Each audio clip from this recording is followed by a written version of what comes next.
Esto es Radio Caput. Buenas noches, muchas gracias. Radiocaput.com. Estás conectado. Estás en Caput. La hora de Moreno. El programa de Guillermo Moreno. Economía, política y actualidad. A puro peronismo. En Caput.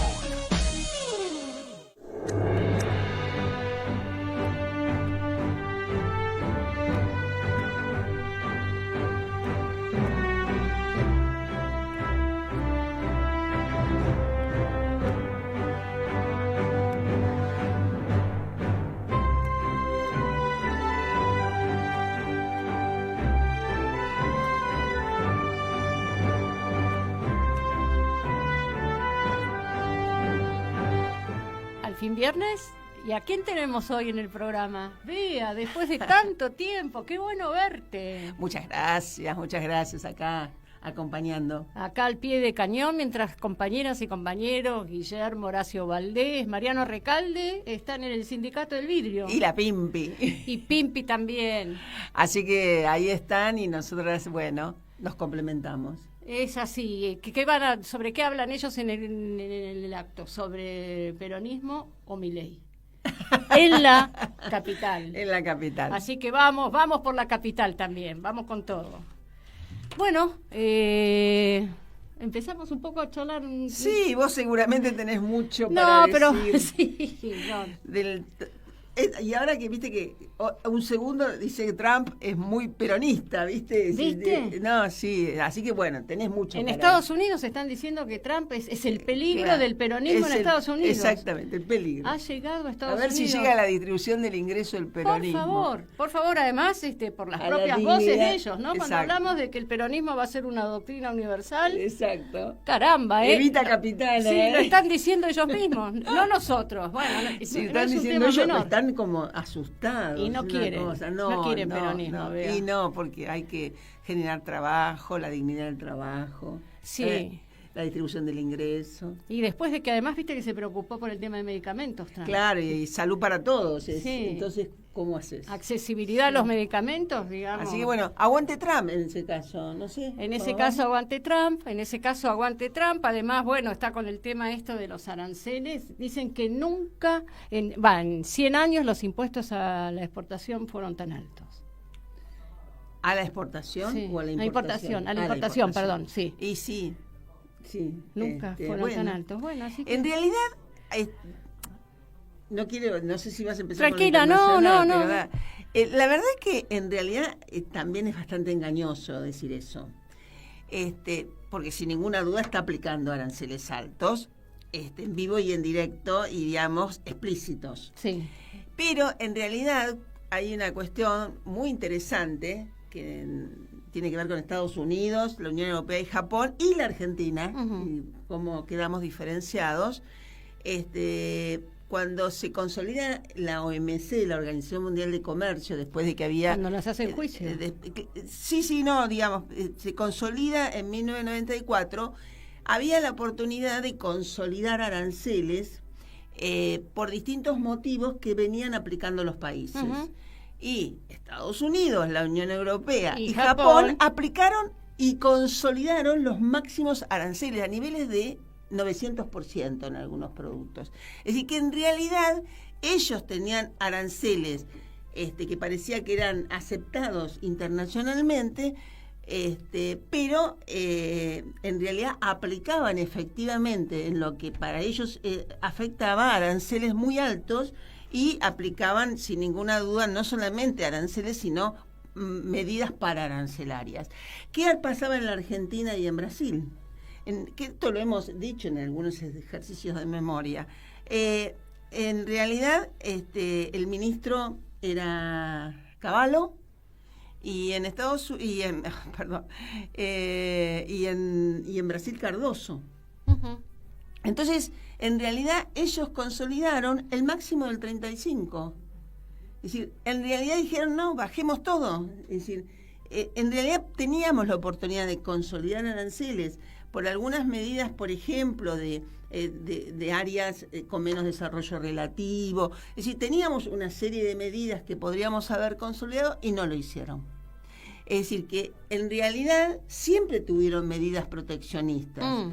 Estas son muy explícitas, en realidad esta cosa que Guillermo caracteriza de que Trump salió a vender al mundo y lo tiene re claro, pero no digamos que antes no había, porque tampoco era fácil entrar a Estados Unidos y tampoco era fácil con todas las aranceles y los pararancelarios llegar ser competitivo en el mercado norteamericano. Sí, seguro. No, además es una herramienta geopolítica. Claro, porque Trump va jugando con los aranceles en función de la cuestión comercial y de la cuestión geopolítica.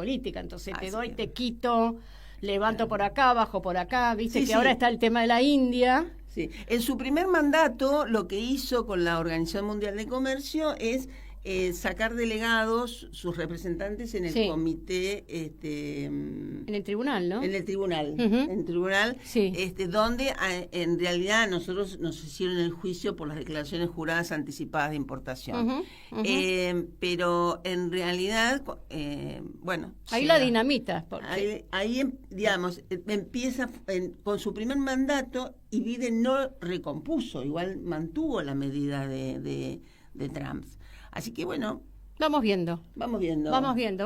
¿Tenemos la columna de Guillermo? ¿La escuchamos? Ay, dale, a ver qué dice. A ver qué dice, vamos a escucharla, después vamos a hablar con Pablo un poco y vamos a ir mechando después la cuestión internacional que está caliente como siempre. Por el trabajo, a los compañeros que están permitiendo que el programa salga al aire, mi agradecimiento muy especial. Saludo a Guitia, saludo a Pimpi, a Bea, a Pablo. Una semana cargada de situaciones, llena de situaciones, que termina o va terminando con un tuit de un exsecretario del Tesoro norteamericano diciendo que está muy conmocionado porque la política económica de Trump se parece a la de Perón y que hay mucha probabilidad de que Estados Unidos termine como Argentina. Interesante. Argentina está como está porque no hay peronismo, no porque hay peronismo. Está como está porque en las decisiones de gobierno no privó la doctrina, no porque privó la doctrina. Desde hace muchos años que se toman decisiones sin que las políticas se ordenen con los principios generales de nuestra doctrina. ¿Cuánto hace que no se hace política económica pensando que hay una sola clase de hombres los que trabajan?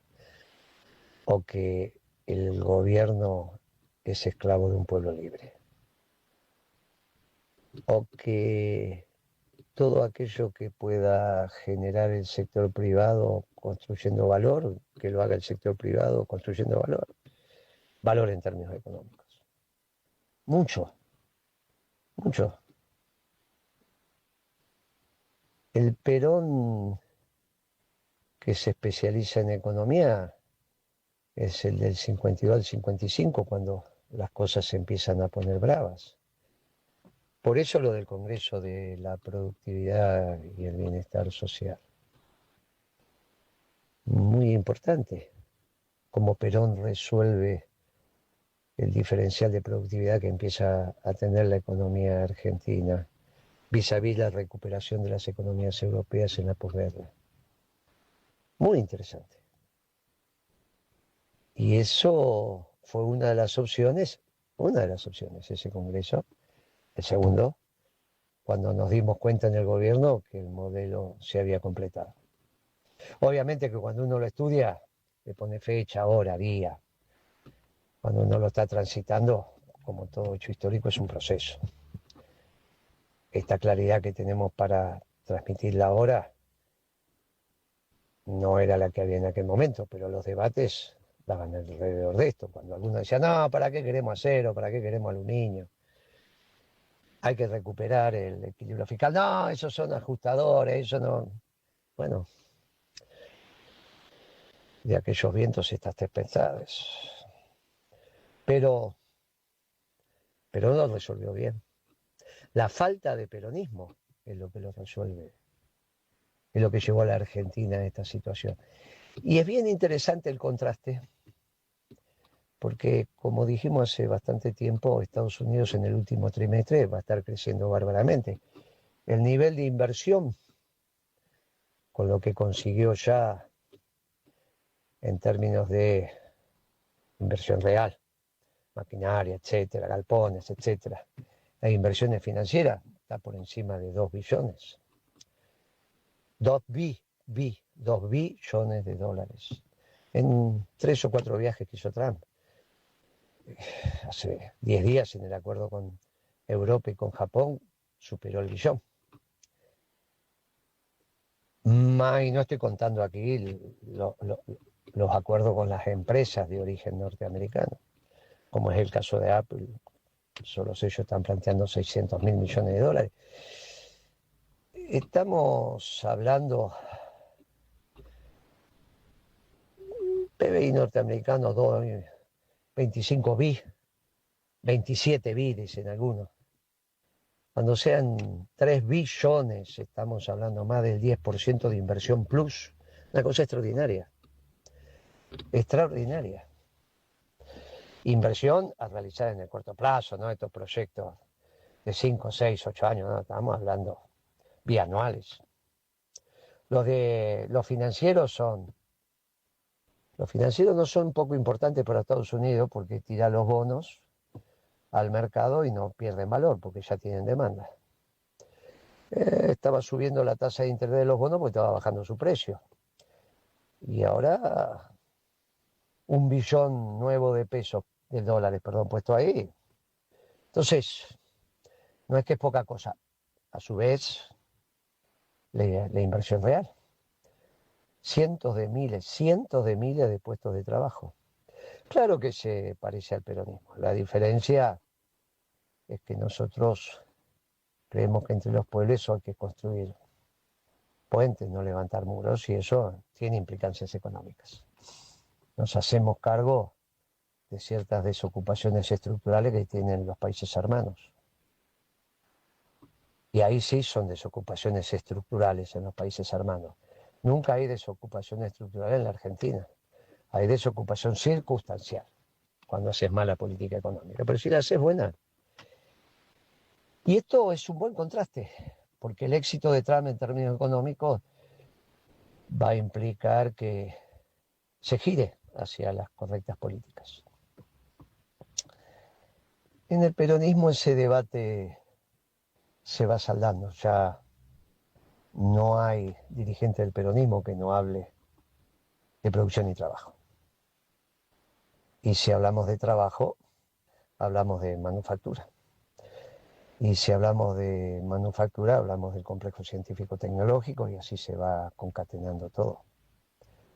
Y no es difícil, ya lo hemos dicho más de una vez. Mercado interno dinámico, y sí, alimentos abundantes y baratos a nivel masivo. Te sobra plata después que cobras la pensión, la jubilación, los sueldos, los salarios. Alimentás a la familia y te sobra plata, como fue en la década ganada, y ahí lo gastás en el resto. Y ahí, sobre productos importados o productos nacionales vas a gastar, no, productos nacionales.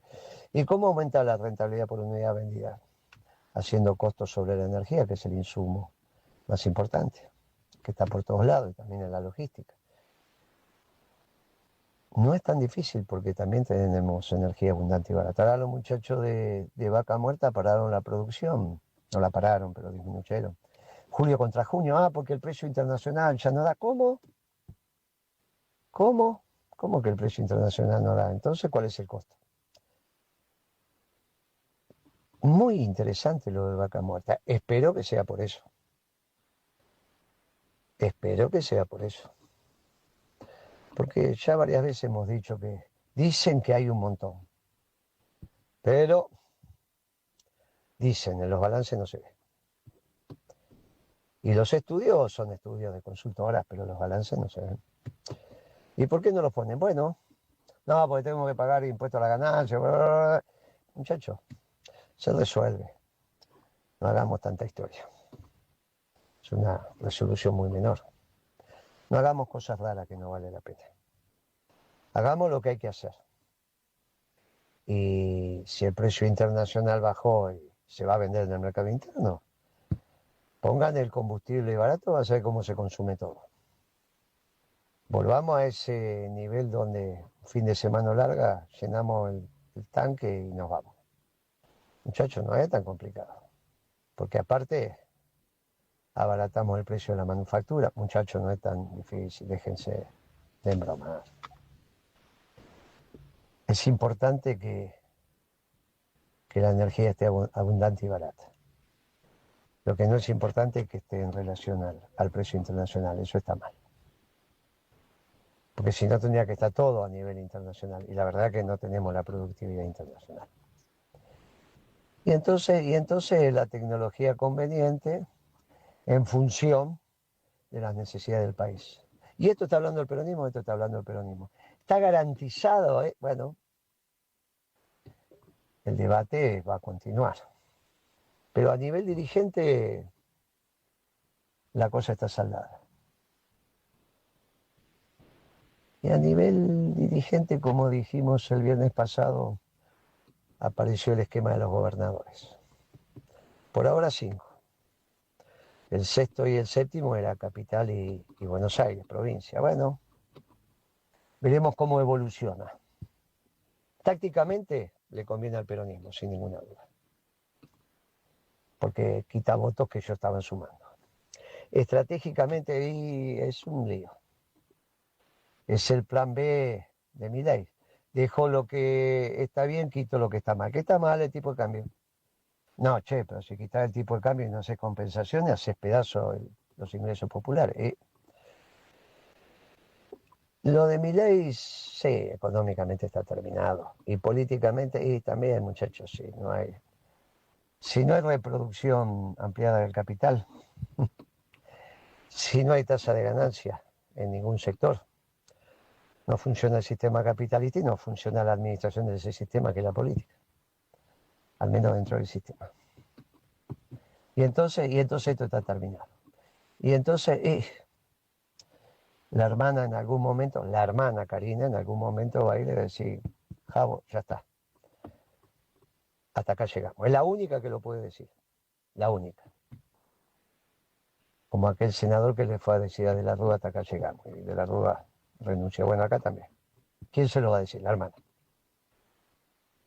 Y después sigue la vicepresidenta. Puede gobernar y si tiene la quiescencia de la Asamblea Legislativa, si le pide los votos a la Asamblea Legislativa, hace un gabinete de unidad nacional y bueno, por ahí lo consigue. Y si no también se tiene que ir porque no tiene los votos. Tiene legalidad pero no tiene legitimidad.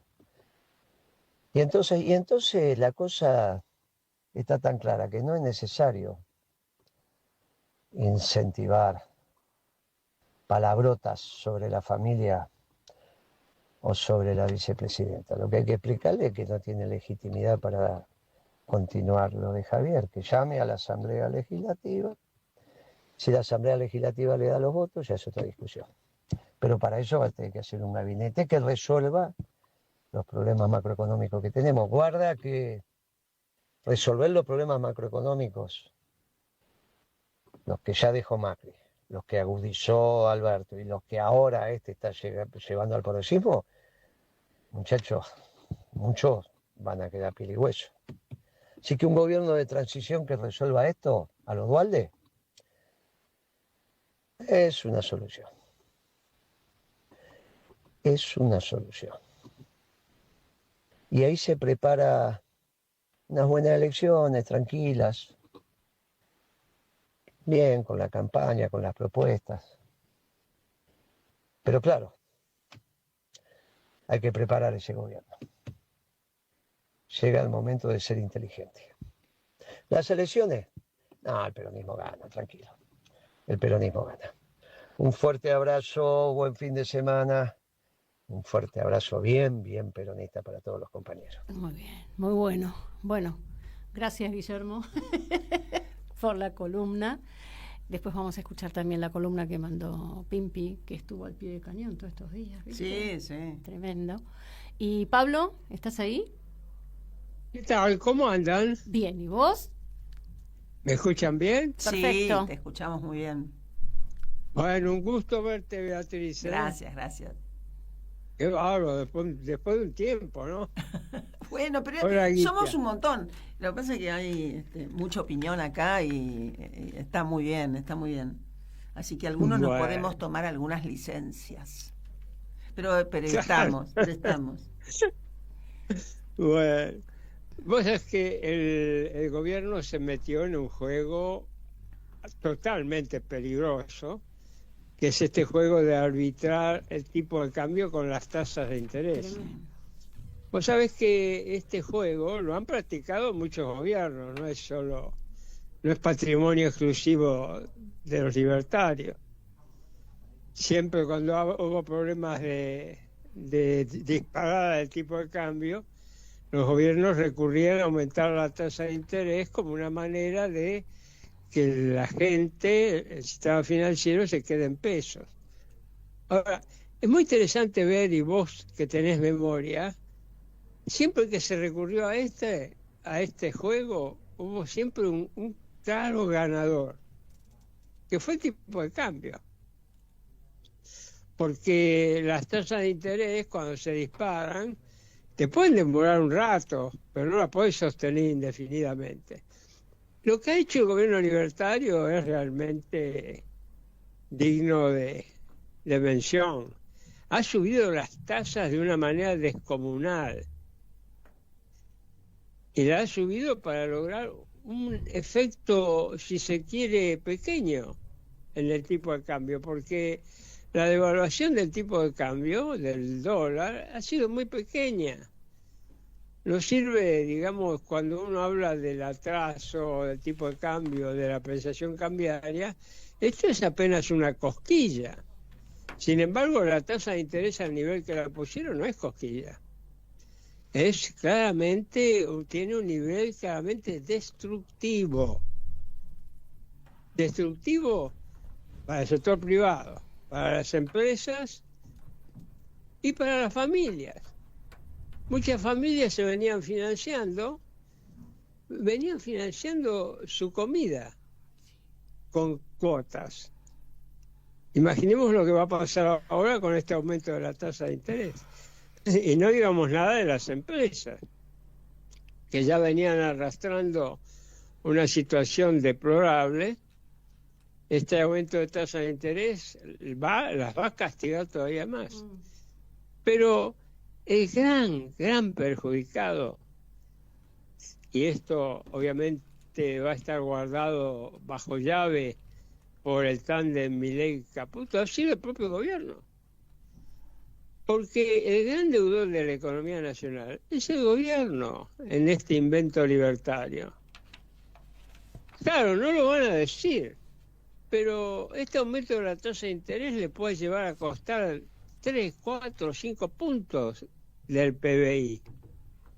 Y fíjese que por un lado estamos discutiendo 0,5, 0,7, y acá van a tener que pagar 5 puntos más por intereses. Una situación realmente muy complicada, yo diría casi terminal, porque hay que ver si el tipo de cambio aguanta, si este esquema que ha construido a las apuradas del gobierno, este esquema se sostiene si las tasas de interés bajan. Y por último, recordemos que este mes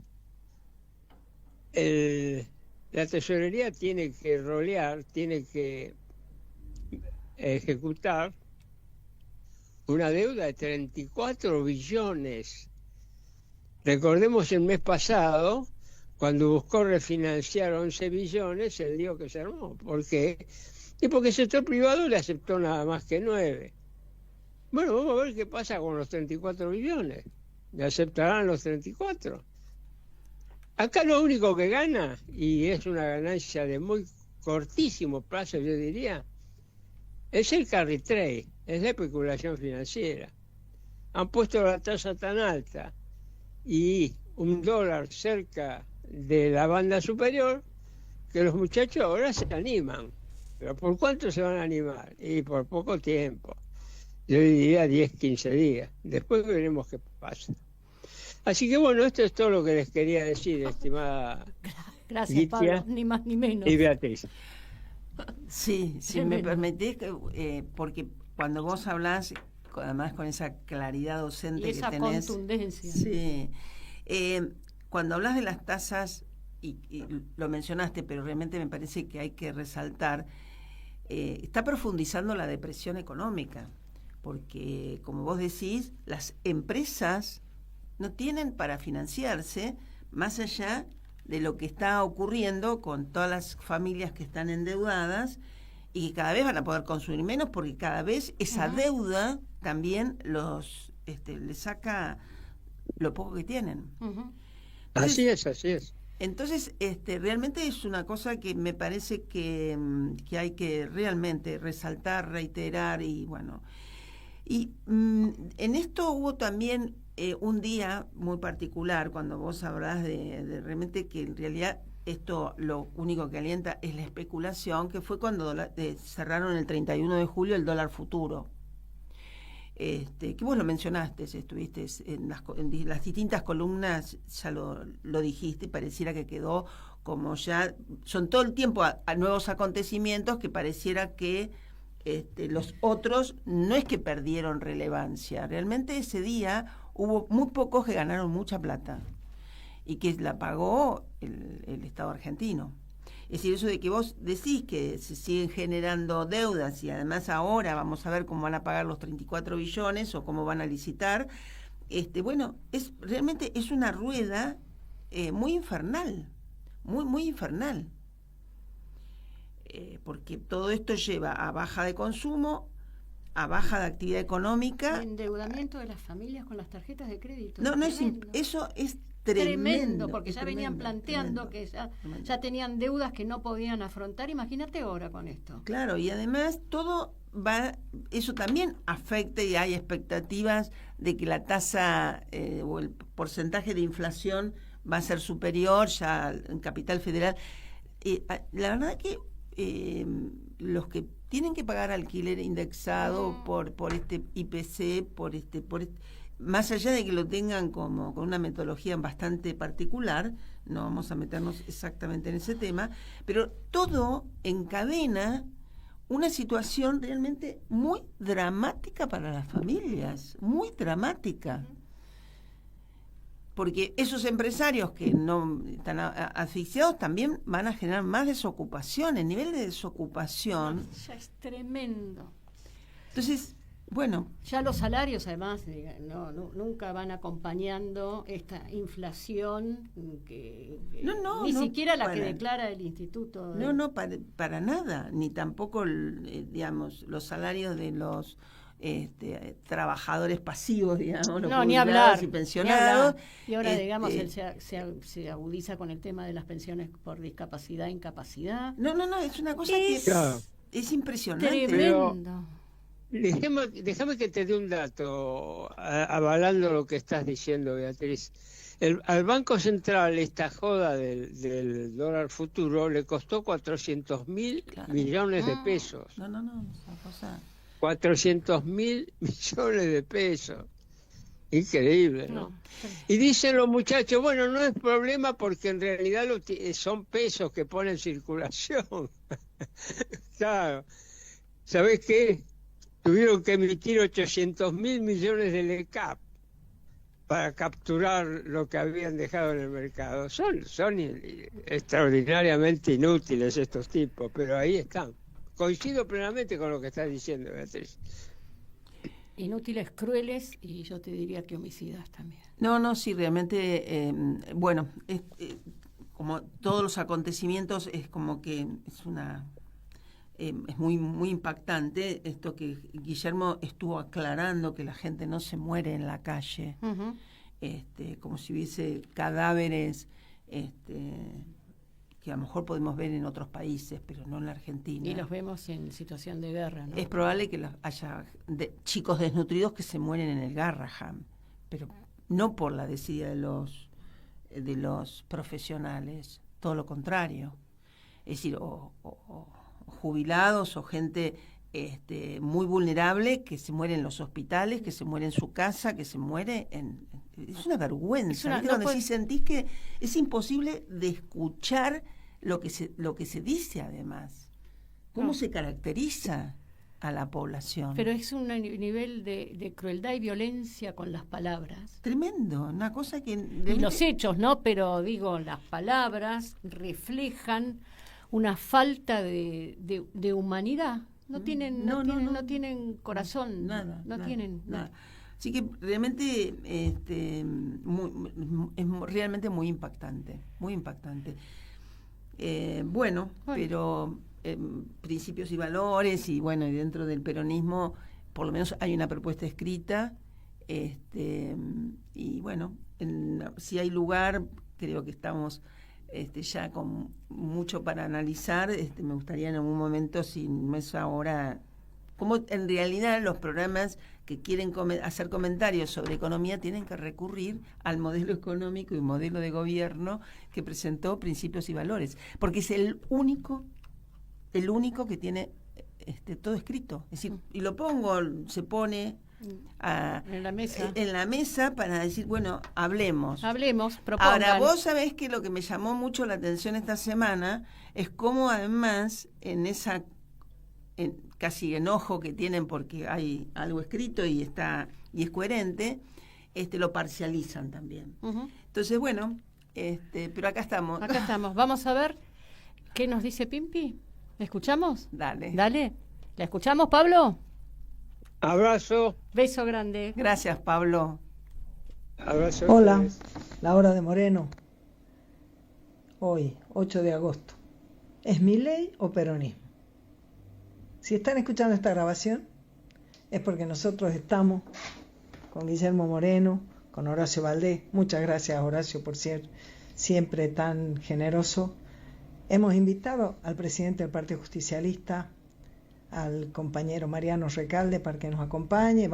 Estamos seguramente en este mismo momento con el compañero Gustavo Mendelovich y toda la militancia de Principios y Valores, para decir lo que hoy quiero decir en esta radio, que estamos construyendo y preparando el próximo gobierno peronista, porque ya el gobierno del presidente Milei está haciendo agua por todas partes, no sin antes haber destruido, por supuesto, la Argentina, las empresas, los trabajadores, atacado los sindicatos, las obras sociales, todo aquello que esté dentro de lo que se puede concebir como aquello que hace al bien común. Lo que son los valores sostenidos por nuestro pueblo en cada una de sus latitudes. El presidente lo ha atacado de esas maneras deplorables que tiene, desagradables, pero sobre todo lo ha atacado con un concepto completamente apátrida que tiene él de la función pública. Nosotros sabemos que se nos dice muchas veces que Buenos Aires no es como las provincias, que son, vos lo sabés, mayoritariamente peronistas, que la ciudad de Buenos Aires no es peronista. Con ese argumento tratan de bajarnos a nosotros los porteños, los nacidos y criados, y los como nosotros, los porteños y porteñas, llamémosle los tucu porteños, no sé cómo se dirá, por adopción. Tratan de bajarnos la autoestima. Sin embargo, piensen ustedes, compañeros, que como mínimo una cuarta parte de las personas que viven y votan en la Ciudad de Buenos Aires son peronistas, como mínimo. Como mínimo, más de la mitad de las personas que viven en Buenos Aires se benefician con los gobiernos peronistas. Y seguramente la enorme mayoría aman a su patria, se saben y se sienten argentinos. Y todos, les digo, la totalidad de los que vivimos y votamos en la Ciudad de Buenos Aires, merecemos tener una oferta electoral que responda a las necesidades de la patria, que satisfaga la necesidad de volver a tener trabajo, de recuperar la dignidad del ingreso, de volver a atender la mesa familiar como con esfuerzo nuestras amas de casa lo hacen, nuestras madres de familia, para que haya una perspectiva, un presente y un futuro para nuestros chicos, para nuestros jóvenes, un reconocimiento y un agradecimiento a nuestros adultos mayores, el respeto y el acompañamiento a los compañeros de vida.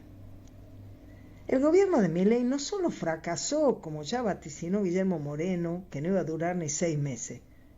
En menos de 6 meses no hubo más anarcocapitalismo, no hubo dolarización, no hubo Banco Central destruido, no hubo nada de eso. Ni siquiera hubo una mejora en el costo de la vida, por más que cacareen con que la inflación, la capacidad adquisitiva de los salarios se viene derrumbando de una manera estrepitosa y dolorosa para nuestro pueblo. Yo le preguntaría a cada uno de los que nos escuchan, los que escuchan la hora de Moreno, le pregunto a cada una de las madres de familia, ¿el salario que se percibe en su hogar alcanza para atender las necesidades de su familia? ¿Usted está mejorando o siquiera manteniendo la capacidad de cubrir y satisfacer esas necesidades con los ingresos que hay en su hogar? De ninguna manera. Y entonces, ¿de qué inflación controlada nos están hablando? Una inflación donde el índice de precio al consumidor, que es el que nos informan, no computa los aumentos del ómnibus, del sub, de lo que ha venido aumentando la tarifa de gas, de agua, de luz. Lo que aumentó el ABL y en las provincias el impuesto inmobiliario, las expensas del consorcio, todo eso no figura. Que no se compute porque el IPC, el índice de precio al consumidor, se mide con una canasta vieja, no quiere decir que no exista. Es Milei o el peronismo. Que el gobierno omita no quiere decir que estas cosas que estamos hablando hoy aquí no sean la realidad. Y el peronismo es el que tiene las herramientas, la decisión y la posibilidad de poner de nuevo en marcha nuestra patria, de recuperar la producción, la industria, el trabajo y, por supuesto, la justicia social. El peronismo sabe, el peronismo puede, lo ha mostrado, lo ha hecho realidad. Tuvimos una década ganada, muchos años después de la gloriosa década con Perón. Y en los peores momentos, cada vez que hubo crisis, fue el peronismo el que sacó las papas del fuego. Hablo de las crisis que resultaron de gestiones radicales, liberales, de las dictaduras, de los gobiernos fraudulentos. Y lo vamos a volver a hacer. Nos preparamos para el próximo gobierno peronista, que va a necesitar, como decía el general, las dos condiciones para gestionar la función pública: honestidad e idoneidad. Por eso elaboramos con los equipos técnicos y la militancia de todo el país el plan de gobierno peronista. Y parte de eso se hizo con los que militamos en la Ciudad de Buenos Aires. Como nos preparamos para el próximo gobierno peronista, militamos para que esta próxima elección del 26 de octubre sea una gesta y un compromiso con la revolución justicialista, con el orgullo de ser peronista, con el orgullo de prometerle y llevarle una esperanza a nuestro pueblo que está cansado de sufrir, de que le faltan las cosas más elementales, cansado de mirar a sus hijos y no saber si mañana o pasado va a poder llevar a su hogar lo que necesita su familia para una vida digna. Esa responsabilidad tenemos los peronistas en lo inmediato. Recordamos cada día que esta es la ciudad y este es el espacio donde se dirimen y se resuelven los pleitos, las diferencias entre los grandes intereses económicos. Así como tenemos presente que es la gran riqueza de la Argentina, que es la capital federal, la capital del país, la ciudad de todos los argentinos. Y el peronismo de la Ciudad de Buenos Aires, que se ha unido y ha presentado un frente electoral llamado Fuerza Patria, será el que le ofrezca a los porteños en esta elección, en todo y cada uno de los barrios, la convicción y el compromiso de que vamos a sostener las banderas que nos legaran el general Perón y Evita. Vamos a defender ese legado para que vuelvan las empresas a ser rentables, para que los trabajadores recuperen sus merecidos salarios dignos con sindicatos y obras sociales fuertes, con reconocimiento del trabajo de las mujeres sosteniendo cada hogar, con el cuidado de las personas que tienen discapacidades y a nuestros mayores, a estos jubilados tan maltratados, respaldando a nuestra familia, en primer lugar desde donde construimos comunidad, para que esas banderas que nos legaron Perón y Evita se puedan hacer realidad, por una patria libre, por una patria justa, por una patria soberana, también construida desde esta capital federal. Se trata, otra vez te digo, de Milei o peronismo. Bueno, hacia allá vamos del diagnóstico a la acción permanente, digamos. Sí. Hacemos el análisis, caracterizamos la situación, pero desde una actitud de acción y propositiva. Y hacia allá vamos. Conversamos un poquito sobre lo que pasó en el mundo. Queda poco tiempo para el cierre del programa, ya llegaron los compañeros que nos siguen. Pero bueno, hoy viernes 8 de agosto, se cumplía el segundo plazo que le había puesto Trump a Putin para que se resolviera. Viste que antes le había dicho 52 días, sí. Después dijo, acortó el plazo. Digo, sabemos que hay distintas dimensiones en las cuales se van jugando la política, las estrategias, las tácticas y las relaciones internacionales. Trump juega con eso, digo, tiene muchas veces planteos inclusive grandilocuentes y rimbombantes como es él. Pero hoy se cumple justamente este nuevo plazo, y fíjate vos que en la semana hubo distintos planos en donde se dio. Circuló mucho esto y se debatió incluso y se aventuró y se hicieron análisis sobre un plano de las relaciones internacionales, que es el plano simbólico, es el plano de la palabra. Digo, las relaciones internacionales se juegan en las relaciones diplomáticas también, no solamente en aquello, digamos, forma parte de las relaciones diplomáticas el decir, pero hay distintas capas de negociación. Medvedev, que es el que está a cargo del Consejo de Seguridad, el anterior presidente de Rusia, es el alter ego de Putin.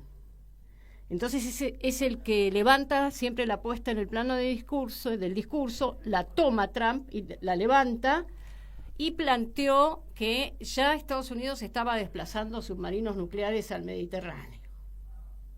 Salió todo el mundo, digamos. Que en realidad hay que ver si ya estaban los submarinos nucleares, que forma parte del despliegue que hace Estados Unidos y hacen otros países en los mares, ¿no? Porque hay que controlar y dominar los mares. Así que, digamos, mientras estaba esta instancia, que hasta parece fuegos de artificio, se cumplía el plazo, y en realidad la noticia importante, ¿cuál es? ¿Y qué se estaba negociando en otro plano y tras cartón? Este encuentro entre Trump y Putin.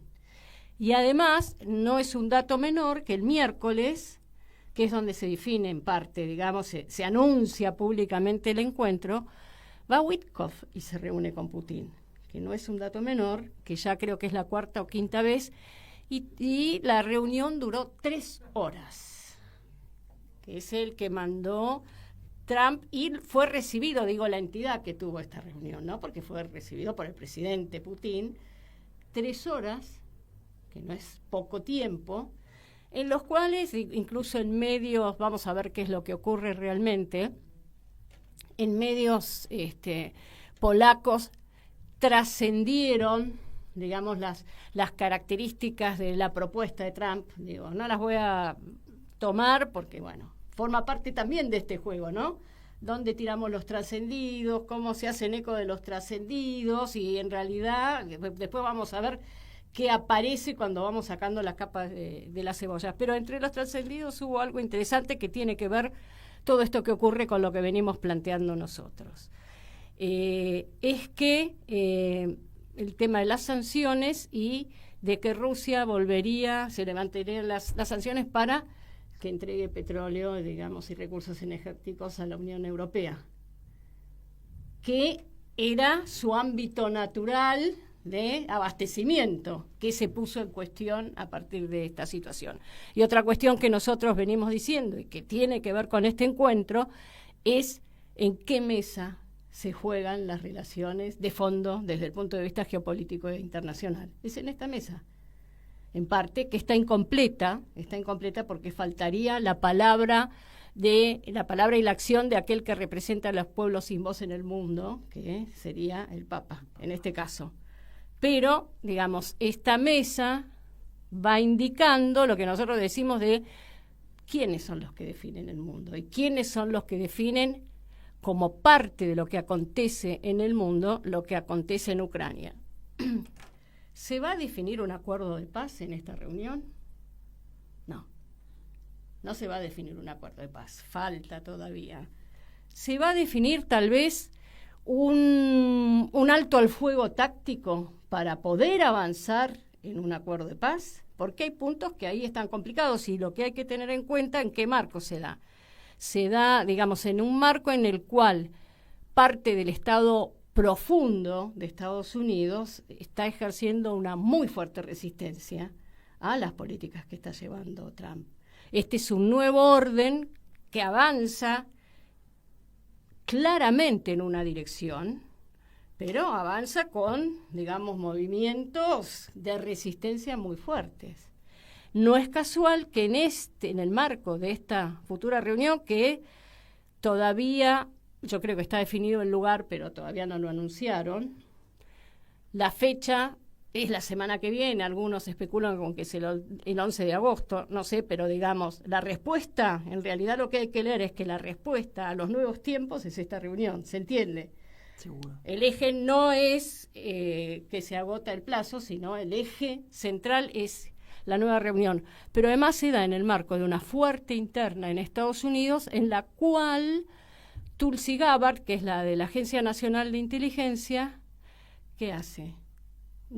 La semana anterior, da a conocer el Russia Gate, donde está fuertemente implicado el gobierno de Obama, donde se desnuda que tal injerencia de Rusia en las elecciones no existió.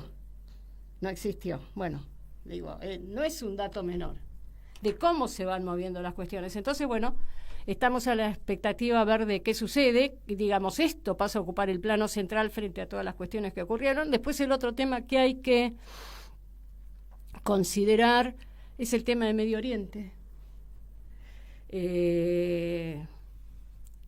Acaba de aprobar el Gabinete de Seguridad israelí la propuesta de Netanyahu de ocupar la ciudad de Gaza, que era, digamos, uno de los bastiones que le quedaba al ejército, a las fuerzas de defensa de Israel.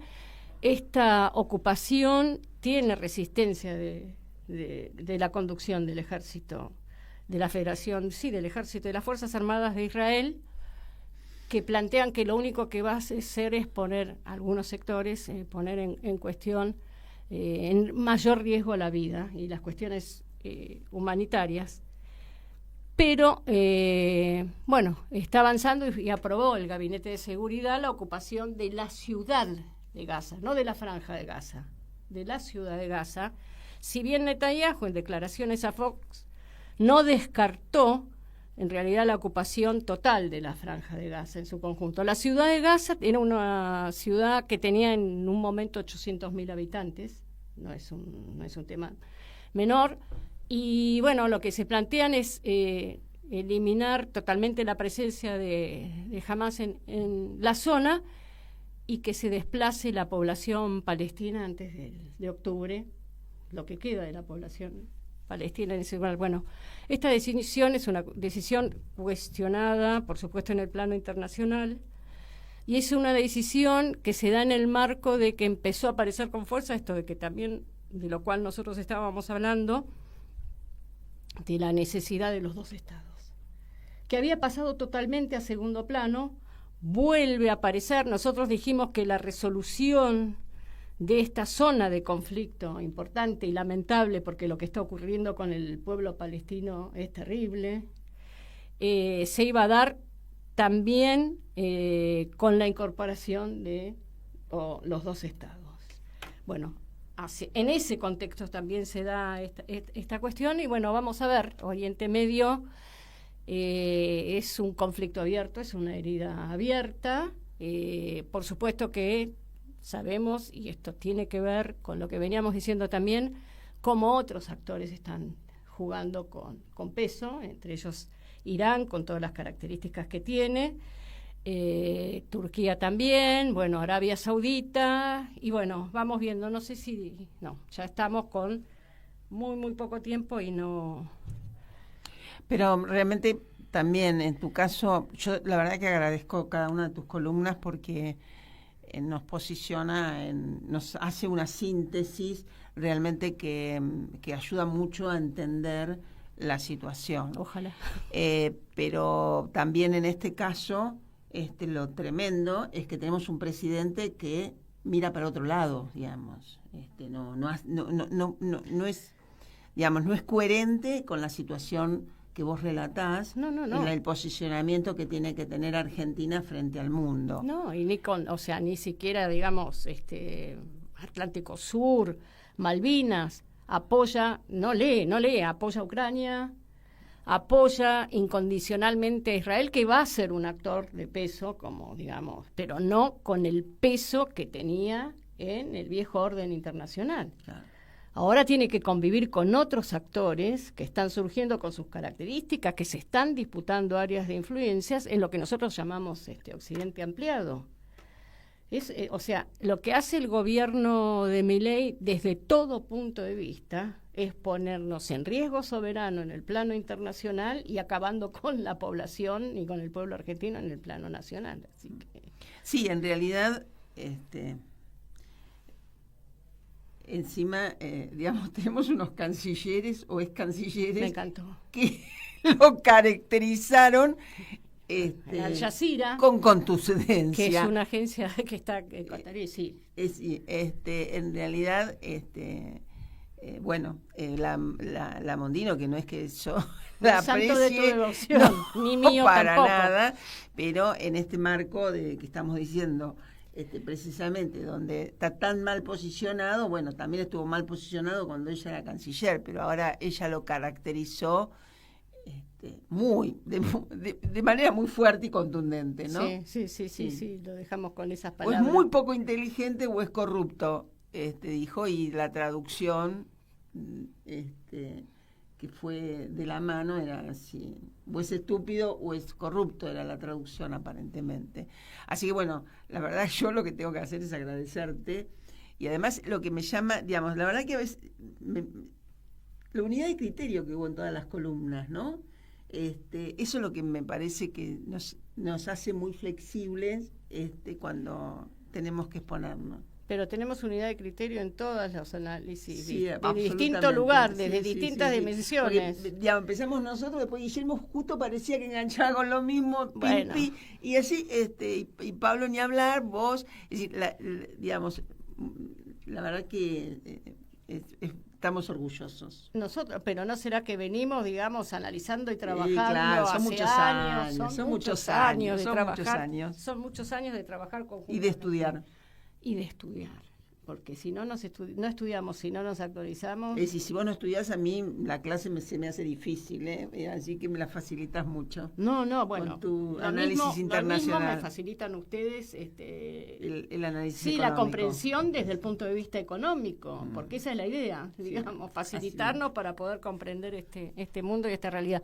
Bueno, saludamos a todos los compañeros. Sí, y además que el las acto compañeras. que nosotros no participamos, que sea realmente un éxito, y bueno, la importancia de que estén juntos Guillermo, Mariano Recalde, y que después podamos escuchar sus discursos. Sí, y por supuesto Sus análisis. resaltamos la importancia de que el peronismo en su conjunto, con sus distintas expresiones, se ponga de pie, digamos, y que la capital federal es la de todos los argentinos, y que es muy importante en términos de la próxima elección. Y que esta va a ser una campaña peronista a diferencia de la campaña anterior. Lo dejamos. Lo dejamos ahí. Hasta el próximo viernes, y un fuerte abrazo peronista a todos los compañeros, compañeras y que escuchan y retransmiten el programa, y un fuerte abrazo y muchísimas gracias al equipo de producción de Radio Caput. Matías, ¿no?